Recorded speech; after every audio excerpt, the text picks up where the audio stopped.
प्रधानमंत्री जी इतने डरपोक हो गए हैं, इतने डरपोक हो गए हैं, इतने डरपोक हो गए हैं कि जिसकी कोई सीमा नहीं है। देश के इतिहास में अगर लिखा जाएगा ना। नमस्कार दोस्तों, मैं अनुराग ओझा। कैसे हैं आप लोग? ठीक ही होंगे।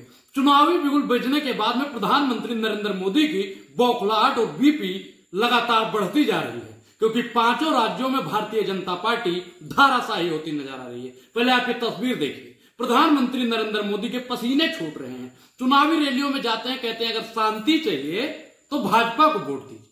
साहब, मणिपुर के तमाम महिलाओं ने, तमाम पुरुषों ने, तमाम किसानों ने, तमाम शोषितों ने, वंचितों ने आपको वोट दिया। अब वहां पे आज कितनी शांति है दुनिया जान रही है। प्रधानमंत्री को उस शांति से मतलब नहीं है। इनको राजस्थान, छत्तीसगढ़ दिखता है कि यहां पे अगर शांति चाहिए तो भाजपा को वोट दे। मैं जानता हूं कि देश की जनता ना पढ़ी लिखी हो गई है मोदी जी।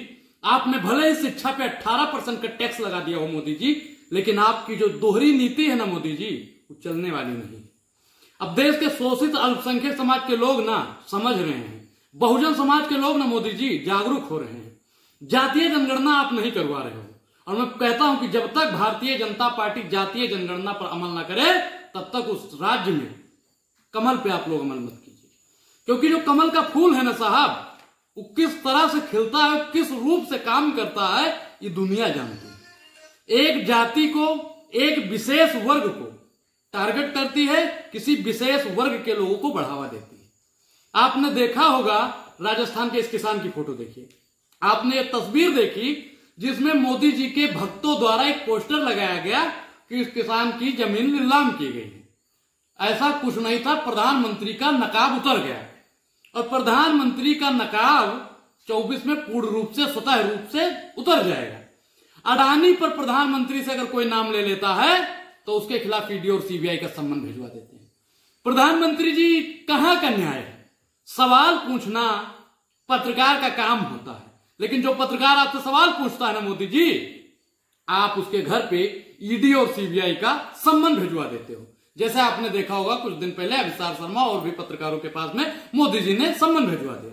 अब प्रधानमंत्री जी इतने डरपोक हो गए हैं, इतने डरपोक हो गए हैं, इतने डरपोक हो गए हैं कि जिसकी कोई सीमा नहीं है। देश के इतिहास में अगर लिखा जाएगा ना सबसे डरपोक प्रधानमंत्री कौन, अगर आपको विश्वास नहीं गूगल कर लीजिए। सबसे डरपोक प्रधानमंत्री कौन? नरेंद्र मोदी। सबसे झूठा प्रधानमंत्री कौन? नरेंद्र मोदी। सबसे ज्यादा जुमला देने वाला प्रधानमंत्री नरेंद्र मोदी। सबसे ज्यादा किसानों को परेशान करने वाला कौन? नरेंद्र मोदी। सबसे ज्यादा महिलाओं को पीड़ित करने वाला कौन? नरेंद्र मोदी। सबसे ज्यादा युवाओं को बेवकूफ बनाने वाला कौन? नरेंद्र मोदी। और सबसे ज्यादा चुनावी रैली करने वाला कौन? नरेंद्र मोदी। एक भी प्रेस कॉन्फ्रेंस न करने वाला नरेंद्र मोदी। और चुनाव में इतना बड़ा बड़ा गोला फेंकने वाला कौन?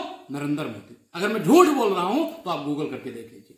प्रधानमंत्री नरेंद्र मोदी की जो प्रयोगशाला, उस प्रयोगशाला में क्या सिखाया जाता है ये भी जानना आपको बहुत जरूरी है। लेकिन आप तभी ये जान पाएंगे जब उंगली का सही इस्तेमाल करेंगे। अब आप लोगों को 5 राज्य में चुनाव है और प्रधानमंत्री जी को वही पानी पिलाना है जो संसद में पी पी के बोलते हैं। इस पूरी वीडियो पर आपकी क्या प्रतिक्रिया में कमेंट बॉक्स में जरूर बताएं, और 5 राज्यों में किसकी सरकार आ रही है ये बताना बहुत जरूरी है। धन्यवाद।